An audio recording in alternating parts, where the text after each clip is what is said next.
Welcome to our politics discussion podcast. I'm Claire, and I'm joined today by Alan. Hello, I'm Alan.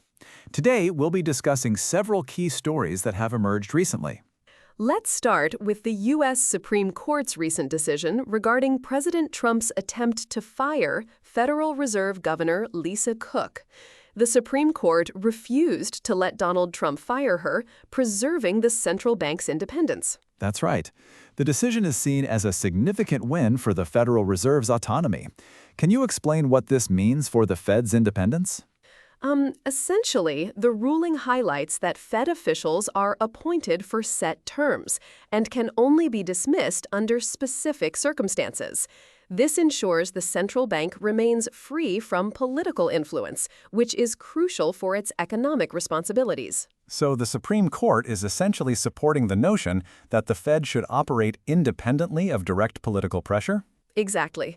The decision sends the fight back to the lower courts, but makes it clear that the Fed's structure is designed to shield it from political interference. And what were the specific circumstances surrounding Trump's attempt to fire Lisa Cook? The attempt was reportedly over unproven mortgage fraud allegations against her.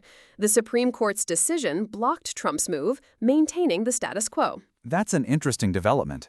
Moving on to another story, Alex Murdaugh is heading back to court for a hearing on his murder retrial.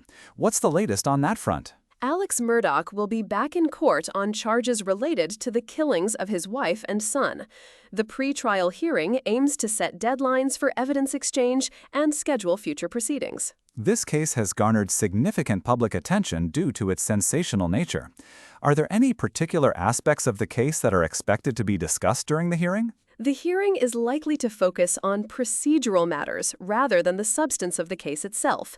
It will be more about setting the stage for the retrial rather than delving into the details of the allegations. And what's the current status of the evidence exchange between the prosecution and the defense?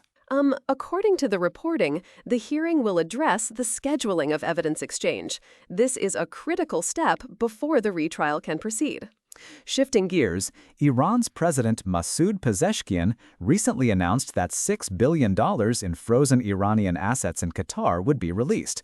What context surrounds this announcement? The announcement comes as negotiations between Iran and the United States are being challenged by recent attacks across the Persian Gulf.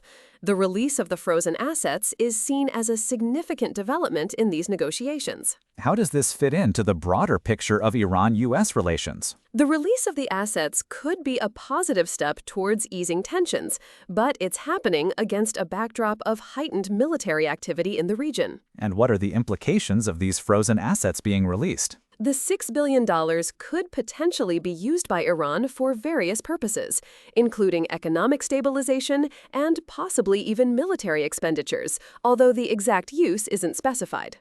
Let's move on to another story. Pakistani airstrikes have reportedly killed at least 36 civilians in Afghanistan and wounded more than 160 others. What's known about these strikes? The airstrikes were carried out by Pakistani forces targeting militant hideouts along the Pakistan-Afghanistan border. Afghanistan has condemned the strikes as acts of aggression. This incident is likely to escalate tensions between the two countries. How has Pakistan responded to the international criticism? Pakistan maintains that it was targeting militant hideouts, suggesting that the civilian casualties were unintended. And what about Afghanistan's response? Are there any indications of how they might react further? One Afghan official stated that the attacks would be met with retaliation, indicating a potential escalation in the conflict. Finally, let's discuss the establishment of the Nancy Pelosi Institute at UC Berkeley. What is the purpose of this new institute? The institute is being set up as a nonpartisan academic entity dedicated to strengthening democracy. Former House Speaker Nancy Pelosi is partnering with UC Berkeley on this initiative. That's an interesting development. How does this institute plan to address the challenges facing democracy? The Institute aims to focus on various aspects of democratic governance and representation. The specifics of their approach are still being developed, but the goal is to promote democratic stability and effectiveness. It's worth noting that this initiative comes at a time when democratic institutions are facing numerous challenges globally. Absolutely. The timing of this initiative is significant given the current global context. As we wrap up today's discussion, it's clear that these stories cover a wide range of significant geopolitical and domestic issues. Indeed, they do. From the Supreme Court's decision on the Federal Reserve's independence to the establishment of the Nancy Pelosi Institute, each story highlights important developments in politics and governance. That's all for today's episode. Thank you for tuning in. Thank you for listening. We'll be back with more discussions on key political stories.